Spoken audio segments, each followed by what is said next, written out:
Enki reads The Voice. It happens when you're alone in your room. For a brief moment, all background noise fades away, and you hear your name called out by your mother.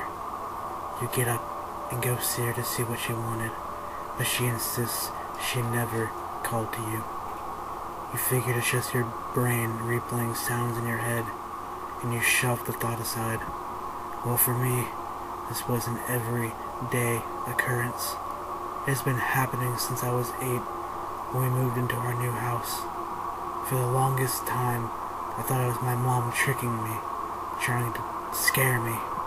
But as time went on, she became more concerned, and sometimes angry, when I accused her of calling my name.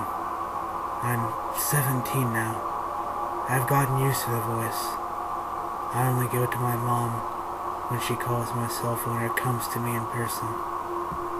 I had learned to ignore the voice and grew accustomed to it. It's just that recently it had been getting louder and louder, and I still could not figure out where it was coming from. So I started to stand in different places around my room every day until I heard it. But day after day, it was the same distant voice. It was on the 17th day, around 11 o'clock at night, that I heard it louder than I've ever heard it before. I was not pleased, because when I heard it, I was standing in front of my closet door. I felt a cold bead of sweat form at my brow as I was summoning the courage to open the door. When my fingers touched the doorknob, it was cold, very cold. It sent a shiver up my spine. As I closed my hand around it, began to shake as I turned the knob. When I opened the door and peeked into the darkness, I thought I could make out a figure, but I wasn't sure. So I hit the light switch, and I saw her, or it, whatever the hell it was. Her back was turned to me. I nervously gulped and said, "Mom." She spun her head around without turning her body. She had no eyes, just empty, vortex-like eye sockets. I was frozen, too scared to breathe. Reality was sinking away. I was surrounded by darkness. There was a brief pause, and I could feel her feeding on my fear. Then she replied, "Yes." The voice was so loud, I closed my eyes and covered my ears.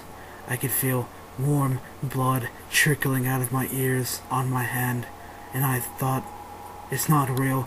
Don't open your eyes. Whatever you do, do not open your eyes." As soon as the thought entered my mind, my eyes were forced open. Her nose was almost touching mine.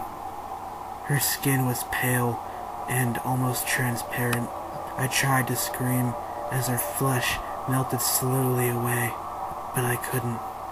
She then slowly pressed her cheek against mine. I could feel my skin melt into hers.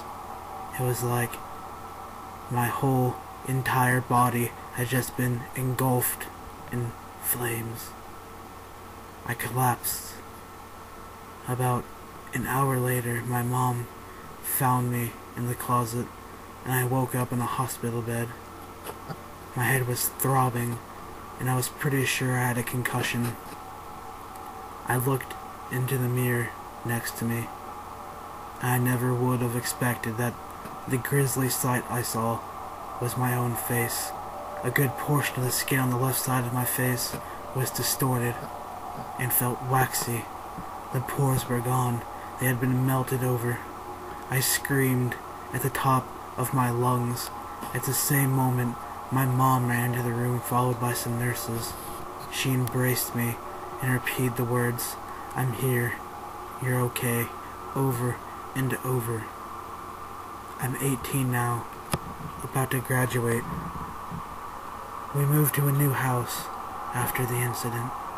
My face is back to normal mostly, except for a few scars because of plastic surgery. But all these things, what most I'm relieved about is, after moving out of the old house, I haven't heard the voice since.